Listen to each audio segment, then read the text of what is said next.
Hello students, आज की class में हम लोग डिस्कस करने जा रहे हैं वेक्टर प्रोडक्ट, क्रॉस प्रोडक्ट या इसका दूसरा नाम है वेक्टर प्रोडक्ट।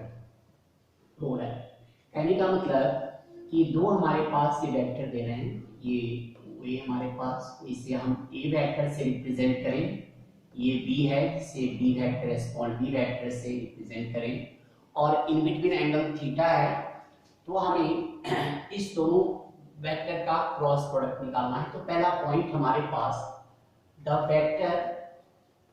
वेक्टर और cross product of two vectors A and B is denoted by A vector cross B vector। और A क्रॉस B वेक्टर का डेफिनेशन हमारे पास है mod A mod B sine theta cap n, where n cap क्या है, is a unit vector perpendicular to both A and B, जो है हमारे पास दोनों पर परपेंडिकुलर है। तो ये कैप n होने के कारण यह डायरेक्शन को लोकेट कर रहा है इस mod A mod B sine theta. तो बस जैसे वहां पर डॉट प्रोडक्ट में mod A mod B cos theta था, तो ये क्या दे रहा है, यहाँ तक ये मैग्नीट्यूड को दे रहा है और n कैप के कारण एक डायरेक्शन मिल गई, डायरेक्शन इन टर्म्स ऑफ आई जे के मिलेगी। तो यहाँ मल्टीप्लाई करने पर जो है वो आई जे के का फॉर्म मिलेगा, इसलिए यहाँ इसको हम लोग वेक्टर प्रोडक्ट कहते हैं। अब मान लीजिए कि आपको ए और बी क्रॉस प्रोडक्ट में हो और इन बिटवीन एंगल निकालनी हो, तो साइन थीटा से हम इसे इस तरह से निकाल सकते हैं, mod A cross B upon में mod A mod B. Fourth point देखिए, यदि हमारे पास क्या है, यहाँ पर आई क्रॉस आई या जे क्रॉस जे और के क्रॉस के की वैल्यू हमारे पास 0 होती है, बट इस रोटेशन को फॉलो करें, ऑर्डर को, ये आई ये जे और ये हमारे पास के है, तो यहाँ पर फिफ्थ पॉइंट करें, आई क्रॉस जे जो है के इक्वल होता है, जे क्रॉस के जो है वो आई के इक्वल होता है, और के क्रॉस आई जो है वो जे के इक्वल होता है। तो सिक्स पॉइंट है कि ए क्रॉस बी जो है वो इक्वल टू होता है minus of B cross A के इक्वल होता है हमारे पास। नेक्स्ट पॉइंट देखिए, सेवन पॉइंट, कि इफ हमारे पास A vector equal to a1i plus a2j plus a3k दिया गया है और B vector equal to b1i plus b2j plus b3k दिया गया है, तो इस केस में इसकी एक क्रॉस बी निकालनी है, और यदि एंगल नहीं दिया गया हो तो इसे डिटरमिनेंट मेथड से आई जे के ऐसे नोट कर दिया, और यहाँ से ए वेक्टर का क्या है कोफिशिएंट, a1 a2 a3 और यहाँ पर b1 b2 b3, और जिस तरह हम लोग डिटरमिनेंट सॉल्व करते हैं इसी तरह से हम लोग सॉल्व कर सकते हैं। इसमें इसके अंदर हम लोग अब कुछ क्वेश्चन को सॉल्व करने की कोशिश करते हैं। पहले क्वेश्चन देखें और इसके बाद या एक और पॉइंट देख लें, लास्ट 8 पॉइंट देखें हम लोग कि एरिया ऑफ ट्रायंगल की बात, या कुछ और पॉइंट्स बताते हैं आपको फिलहाल। तो ये 7 पॉइंट थे, यहाँ पर ऊपर से कुछ पॉइंट्स हटा रहा हूं। 8 पॉइंट देखिएगा, 8 पॉइंट में हमारे पास एरिया ऑफ ट्रायंगल निकालनी है। मान लीजिए ये ट्रायंगल है हमारे पास, नेमिंग कर ले एबीसी, हमें क्या करनी है, इस ट्रायंगल की एरिया निकालनी है। तो क्या करें, area of triangle equal to half mod AB vector cross AC vector. किसी एक पॉइंट को फिक्स कर लीजिए, A पॉइंट से ले रहे हैं तो AB वेक्टर AC वेक्टर, यदि B पॉइंट से फाइंड आउट करेंगे एरिया तो BA vector cross BC vector, C point से यदि फाइंड आउट करेंगे CB vector cross CA vector. किसी भी वे में एरिया की वैल्यू हमेशा सेम आएगी आपके पास। 9 पॉइंट देखिए, एक पैरेललोग्राम की बात कर रहा हूं, ये पैरेललोग्राम हमारे पास है इस पैरेललोग्राम में ये टू एडिजन साइड्स हमारे पास दिए गए हैं ए और बी। तो इस केस में area of parallelogram equal to half A cross B. आपके पास mod A cross B, mod A cross B होता है हमारे पास। एरिया ऑफ पैरेललोग्राम यदि ए और बी टू एडजेसेंट साइड्स दिया जाए तो मॉड ए क्रॉस बी होता है। बट इसी पैरेललोग्राम में यदि साइड्स ना देकर क्या किया जाए, आपके डायगोनल्स दे दी जाए, ये गिवन वेक्टर है और दूसरा मान लीजिए ये हमारे पास दूसरा है D2 वेक्टर, दोनों डायगोनल्स दिए गए हों तो उस केस में area of parallelogram equal to half mod D1 cross D2। इस तरह से हम लोग इसकी एरिया फाइंड आउट कर सकते हैं।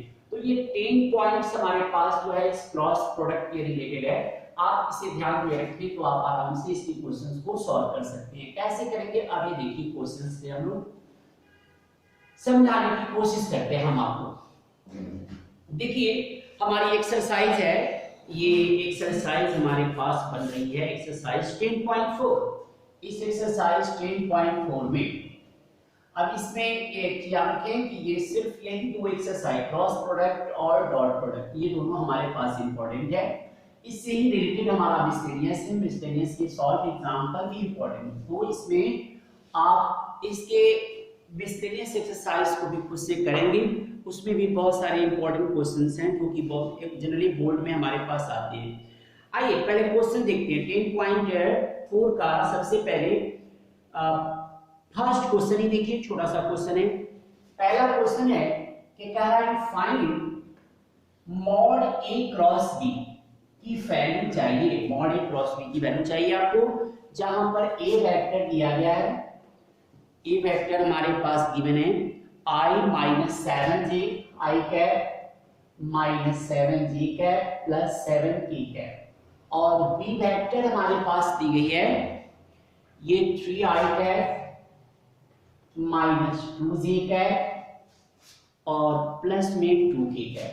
तो सबसे पहला काम क्या है, हम लोग यहाँ एंगल नहीं दी गई है तो फॉर्मूला यूज नहीं करें, डिटरमिनेंट मेथड यूज करें। ए क्रॉस बी के लिए क्या करें, सबसे पहले i j k रख लें आप, फिर यहाँ i j का कोफिशिएंट क्या है 1, साइन देखनी है माइनस 7 हो गई, फिर b वाले में लिखिए 3 माइनस 2 आपको डिटरमिनेंट एक्सपेंड करने आता है तो i लिया आपने, i के सामने की रो और कॉलम को कैंसिल कर दिया तो देखिए माइनस 14 और माइनस माइनस प्लस 14 हो गया। फिर माइनस j ले रहे हैं, प्लस माइनस प्लस होता है j के सामने की रो और कॉलम को कैंसिल कर दें तो 1 2 2 माइनस 21 हो गया हमारे पास, प्लस k लिया k के सामने की कॉलम और रो को कैंसिल कर दें तो माइनस 2 प्लस 21। तो देखिए क्या बन रहा है, तो i के साथ तो ये 0 हो गया तो 0i नहीं लिखे तो भी कोई दिक्कत नहीं है, माइनस तो प्लस 19 0 हो जाएगा क्योंकि माइनस 19 प्लस माइनस प्लस 19 हो गए और प्लस 19 भी हो गई। आपके पास ये वैल्यू हो गई a क्रॉस b की। अब क्या करनी है, इस a क्रॉस b की मैग्नीट्यूड निकालनी है। मैग्नीट्यूड निकालना बेसिक कांसेप्ट था, आपको बताया गया है। i के कोफिशिएंट का स्क्वायर, j के कोफिशिएंट का स्क्वायर और k के कोफिशिएंट का स्क्वायर, जिसे आप 19√2 यूनिट्स आप कह सकते हैं। इस तरह से इसको हम सिंपलीफाई करेंगे। तो सेकंड क्वेश्चन भी सेम क्वेश्चन है, आपको यूनिट वेक्टर निकालना है। यूनिट वेक्टर निकालने आता है, आप खुद से निकाल सकते हैं। कोई भी वेक्टर है उस वेक्टर को उसके मैग्नीट्यूड से डिवाइड कर देंगे, वो उसका यूनिट वेक्टर होता है। देखिए एक अच्छा सा क्वेश्चन है, थर्ड क्वेश्चन देखिए, क्वेश्चन 3। ये अच्छा क्वेश्चन समझना पड़ेगा आपको। थर्ड क्वेश्चन में यहां पर थर्ड क्वेश्चन में हमें दिया गया है find if a unit vector a that makes angle pi by 3 with I, pi by 4 with j and acute angle theta with k, then find theta and hence the component of a vector। सबसे पहले वो a vector कौन सा है पता नहीं तो late कर लेते हैं। Let a vector equal to xi plus yj plus zk, उस a वेक्टर को हमने कंसीडर कर लिया।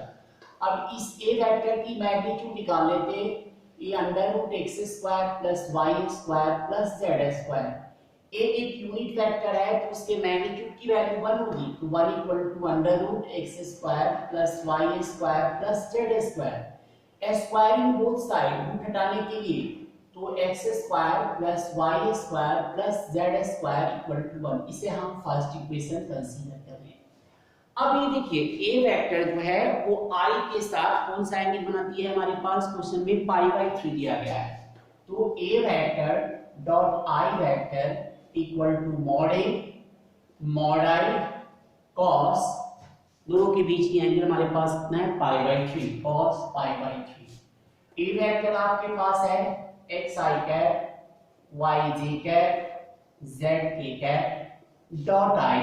अब यहाँ क्वेश्चन बनता है कि आपने ये क्रॉस प्रोडक्ट का एक्सरसाइज कर रहे हैं, इसमें डॉट प्रोडक्ट क्यों यूज कर लिया, तो देखिए आप यहाँ क्रॉस प्रोडक्ट से भी सॉल्व कर सकते थे, लेकिन यहाँ पर हमारे पास एक थर्ड वेरिएबल जो है n कैप फॉर्म कर जाएगा, जिसकी वैल्यू भी आपको दोबारा निकालनी पड़ेगी, तो उससे बचने के लिए हम लोग सिंपल जो है डॉट प्रोडक्ट के मेथड को यूज कर सकते हैं।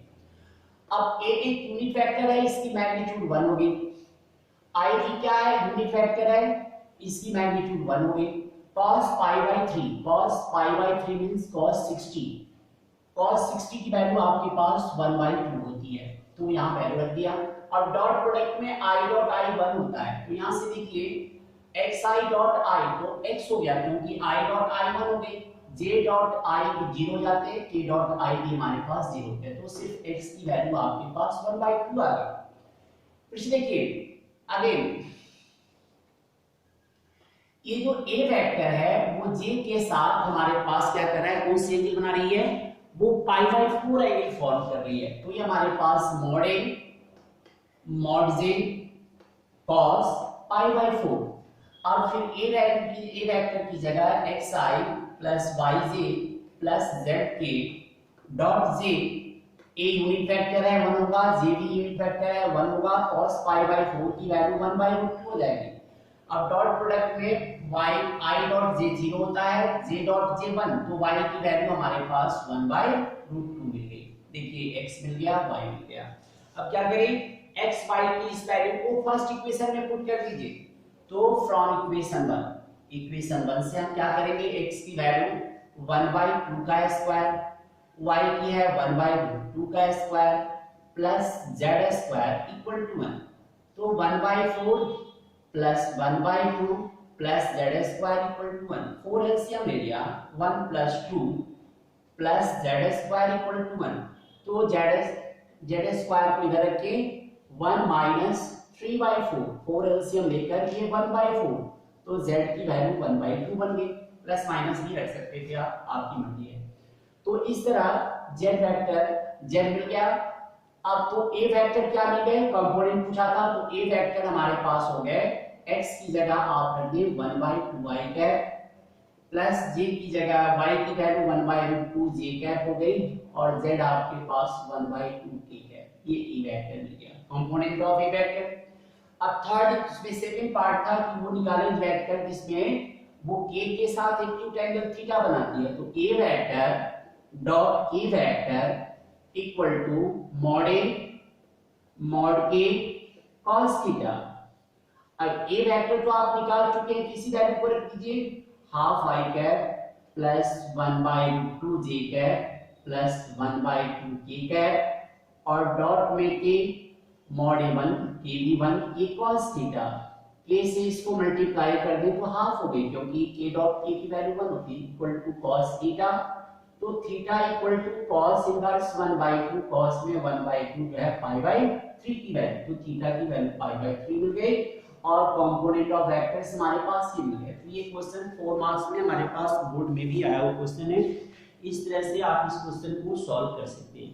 एक और क्वेश्चन मैं चाहता हूं आपको देखिए, इसमें वैसे इस तरह की क्वेश्चंस आपने कर रखे हैं, मैंने मैंने फॉर्मूला डायरेक्ट बता रखा है। एक 9 क्वेश्चन देखिए, यहां पर ये क्वेश्चन ऑलरेडी इस साल इस ईयर में एग्जाम में आ चुका है, ये 2 मार्क्स में आया था।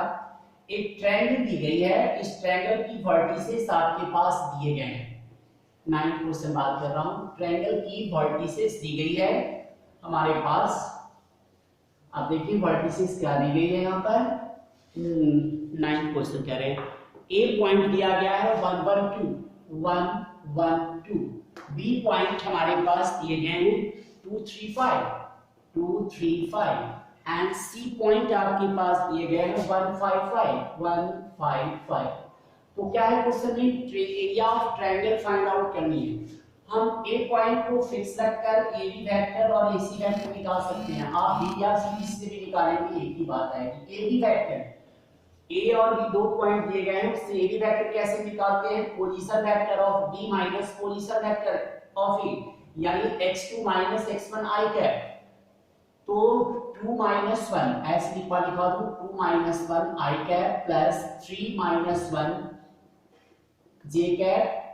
बेसिक कंसेप्ट मैंने बताया था आपको, जब दो पॉइंट्स दिए गए हो, ए पॉइंट x1 y1 z1 हो, B point x2 y2 z2 हो, तो ए बी वेक्टर कैसे निकालते थे, x2 minus x1 i cap plus y2 minus y1 j cap plus z2 minus z1 k cap. Same method से ए बी वेक्टर निकालना है। ये x1 y1 z1 है, ये x2 y2 z2 है, तो x2 माइनस x1 कर दिया 2 माइनस 1 तो आएगा क्या पहले के साथ 3 माइनस 1 के साथ ये हो गए, और 5 माइनस 2 के साथ किया गया जी। तो इस तरह ए बी वेक्टर हो गया i plus 2j plus 3k, हमारे पास ए बी वेक्टर मिल गया जी। इसी तरह ए सी वेक्टर निकालें। ए सी वेक्टर कैसे होगा, सी से ए को माइनस करें, 1 माइनस 1 0 हो गया, 0 i cap, 5 minus 1 plus 4j cap हो गए, प्लस 5 माइनस 2 3k कैप हो गया। अब क्या करनी है, A B vector cross A C vector निकालने, तो इसके लिए डिटरमिनेंट मेथड यूज कर रहे हैं, i j k आपने यूज किया। ए बी में i j k का कोफिशिएंट 1 2 3 है, ए सी में आपके पास 0 4 3 है। डिटरमिनेंट मेथड से आप इसको सॉल्व कर रहे हैं, i को लिया, सामने की रो और कॉलम कैंसिल कर दी, 3 2 6 माइनस 12 हो गए, माइनस j को लिया, j के सामने रो और कॉलम को कैंसिल कर दी, तो 3 माइनस 0 हो गए, और प्लस k को लिया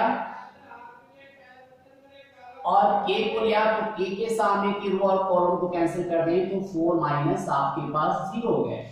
तो जैसे डिटरमिनेंट एक्सपेंड करते हैं, j वाले के लिए एक बार मैं फिर से चेक कर दूं, i वाले में 4 3 2 6 माइनस 12 ठीक है, पॉजिटिव नेगेटिव पॉजिटिव, j को नेगेटिव कर दिया तो इसके सामने की कैंसिल हो गई, 3 1 3 माइनस 0 ठीक है।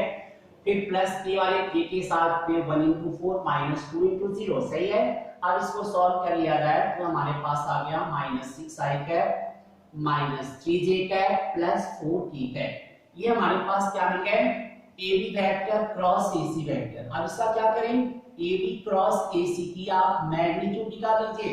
मैग्नीट्यूड कैसे निकालते हैं, अंडर रूट माइनस 6 का स्क्वायर हो गया प्लस माइनस 3 का स्क्वायर प्लस 4 का स्क्वायर। तो देखिए क्या बन रहा है, 36 प्लस 9 प्लस 16, तो कितने हो जाएंगे, अंडर रूट 25 और 36 को ऐड कर दें, ये आपके पास 61 शायद, तो ये अंडर रूट 61, 25 और 36 मिलकर आपको 61 हो गए। तो एरिया क्या हो गया, एरिया का फॉर्मूला होता है area of triangle half mod A B cross A C. तो बस यही आंसर हो गए, हाफ मॉड 61 स्क्वायर यूनिट्स।